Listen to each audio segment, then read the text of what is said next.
Hello, this is Mandela. First of all, whether you believe or not is beside the point. It doesn't make a bit of difference to me.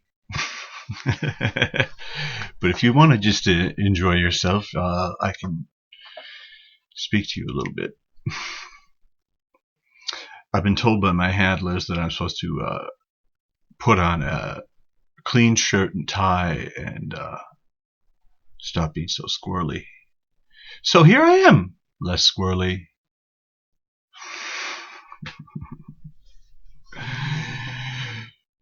What do I want to tell you about? Oh boy, I can tell you about a bunch of things. Imponderable things. Knowing the future, being able to communicate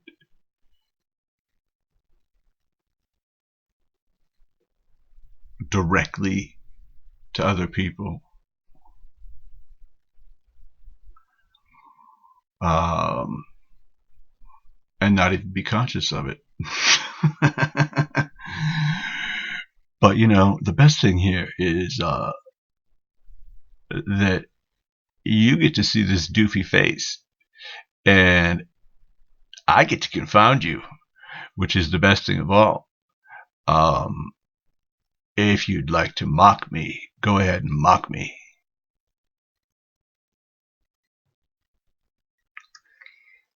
All press is good press. The best thing that I can do right now is make you think, because I've already done almost everything that I need to do. I'm going the extra mile for your sake, because now is the time when you take up the baton and run with it. So I'm going to be watching over you, kind of like a planetary supreme angel. But it's one of those things where, you know, hey, I actually am here. Which I know so many have such a hard time believing. It's a great disappointment to see me, I'm sure. I personally think it's a great disappointment to see you too. But we all have to get along somehow, don't we? So let's try. Do I want to build bridges? No, I don't. Just like any other time there's a bestowal or a paradise sun comes, there's a billion traps that are laid for them by archon after archon after archon after archon. And same thing.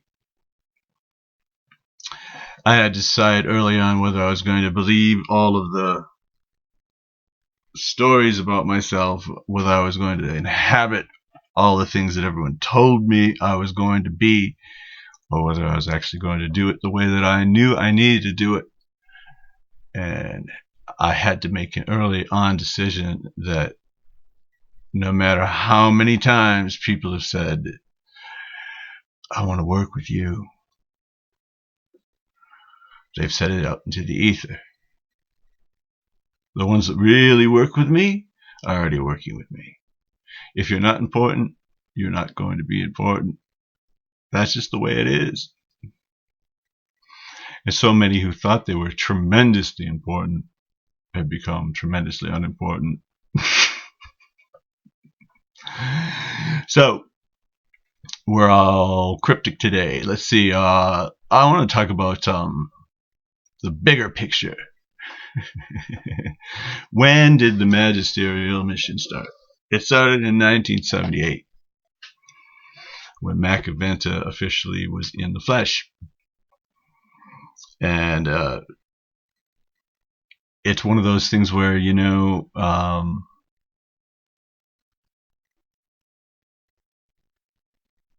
you just got to go with it.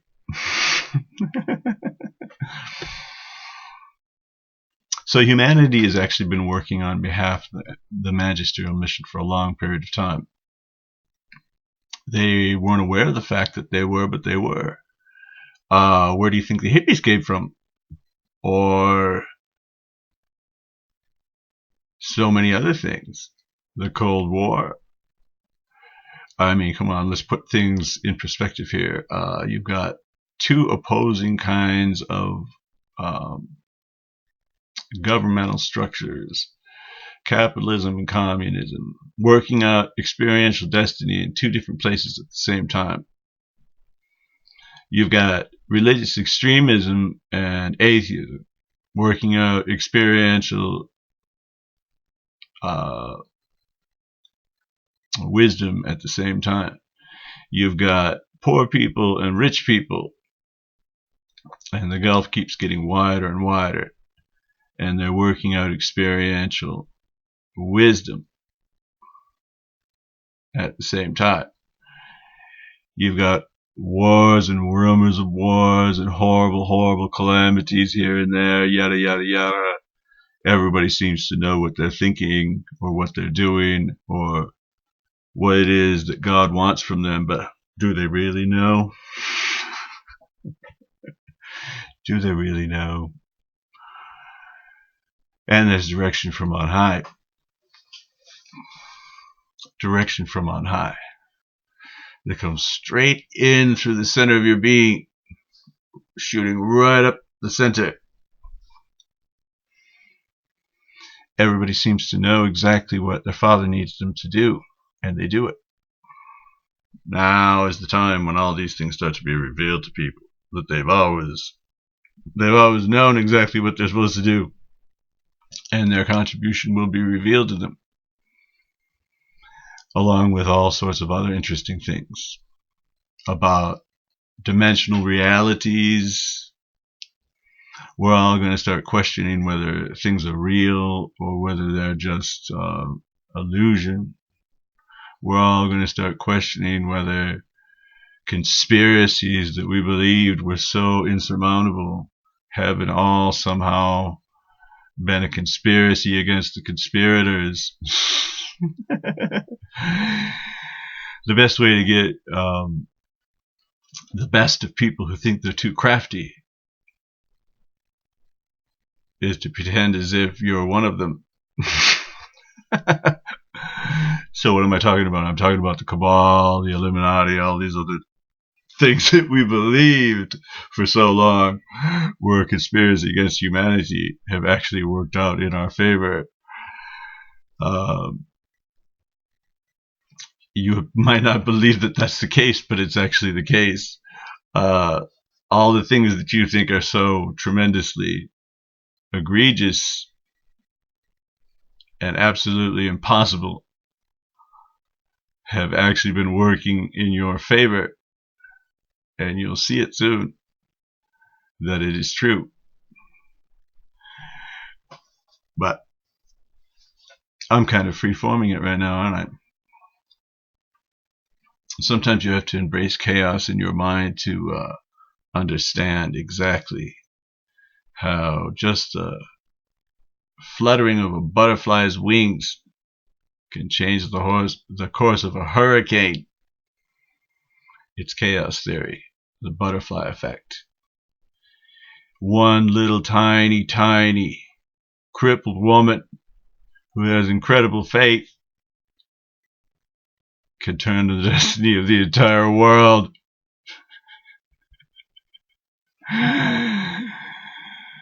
There are no small players. And how is that possible? Well,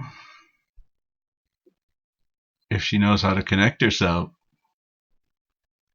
to the rest of humanity, she can steer the whole horse. Just one. And that's exactly what I do. There's a lot of us that are working out the destiny. Even though you believe for so long, you've believed over and over again, all the conspiracy theories, all the UFO experts, all the crazy Illuminati people, all the hot. There's all this weather modification that's happening. You can see that it's not naturally manipulated. Well, I can tell you for sure, it's naturally manipulated, and it's not a conspiracy at all. In fact, it's all of us manipulating the weather. It's all of us equalizing every single energy and remaking the planet. We don't believe that that's so. Well, now they're starting to talk about Project Bluebeam, which is just a bunch of bullcrap. This entire planet is one great big hologram. It's one great big hologram generator. And you're going to start seeing some very interesting things manifesting in the sky. You're going to start seeing some very interesting things manifesting right in front of you. And you're going to start wondering whether people are real or unreal. It's not going to be a fearful thing. It'll give you lots of giggles. There's not much else to say about these things. Do you ever wonder sometimes if you're not on one of the mansion worlds? They're all prisons, you know. What makes you think that you're not in a prison? That all 7 mansion worlds aren't exactly like this world, and that the bad people have been exiled to the first mansion world, and maybe we're on the 6th or the 7th, the more evolved people. Maybe all 7 realities are going to somehow collide. Maybe there's 7 different versions of each one of us. If you think about quantum physics, maybe we're all working out our own destiny. Maybe we're working out the destiny of humanity and of this planet, all separately in different places all at the same time. What makes you think that all these ideas and theories aren't just God working everything out? All these conspiracies.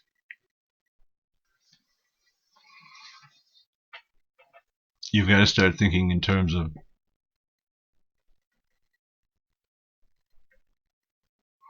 reality. For some of us, it has gone past 3D to 4D or 5D. And for some of us, it doesn't seem that way at all. You might think that you know the energy signature of MANDELA, but do you really? You might think that you know exactly how he is, but do you really? And his name really isn't MANDELA. He's just an average Joe Blow, son of a carpenter. What makes you think that he's going to be any different?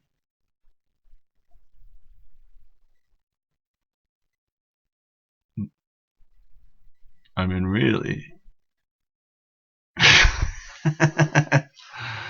So I've contacted a lot of different people, and they ignore me with a tremendous silence, and thank God for it. I've got far too much to do.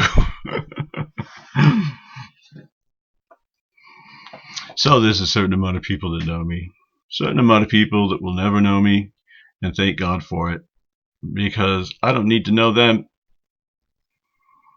So what's the point in revealing myself? Well, because I promised you I would. Here I am.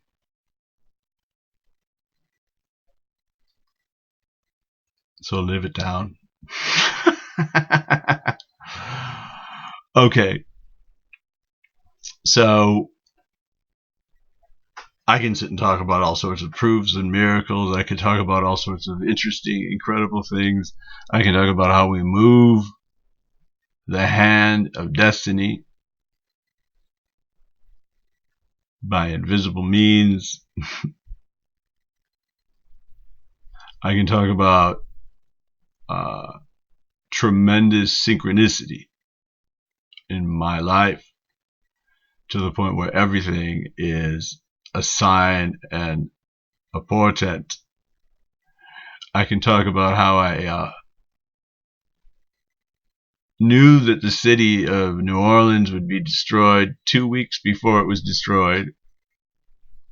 I can even stand on a street corner and hear a voice in my head that says, this street corner is going to be run down by a car, and I can think to myself, well, I better get off the street corner. How can that be? This is an absolutely peaceful street. How can it be? How can it be that there's going to be a car that's going to run down this corner? I better get out of here. And come back an hour later, and the street sign is run down. That happens all the time with me. Why is that so? Well, it's chaos theory.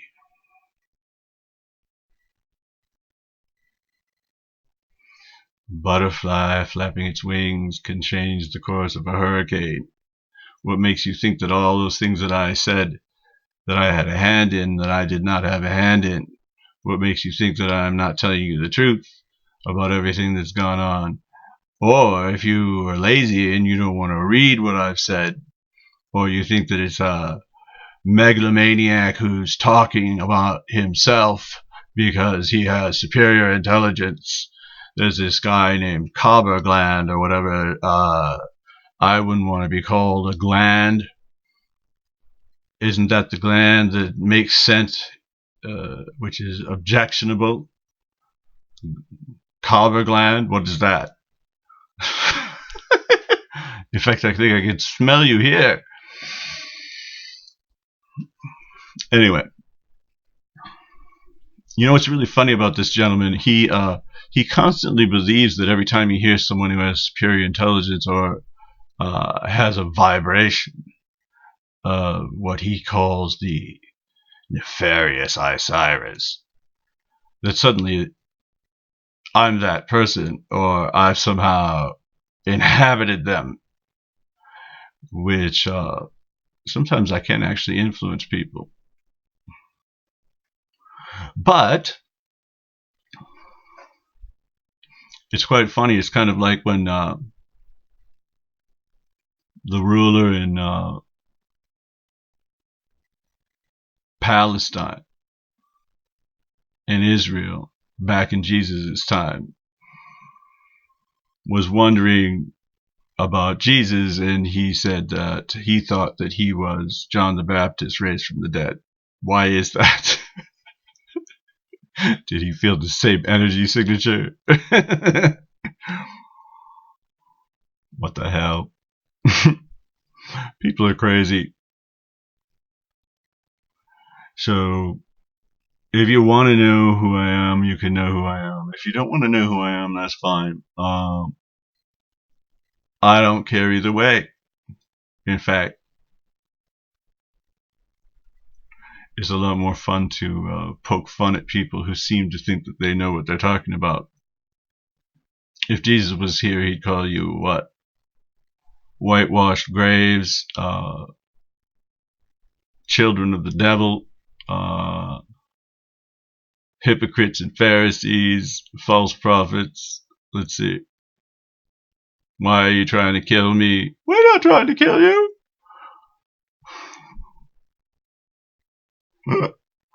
You could call me demon possessed. I'm not demon possessed.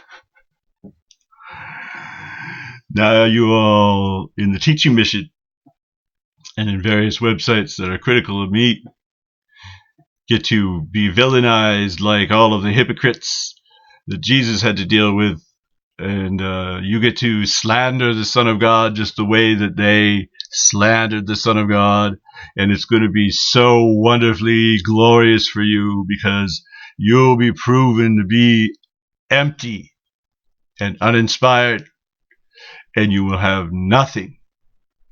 Because if you don't know me, you don't know my Father. You're a fraud. Doesn't matter to me. I've got my friends. You won't even be left with friends.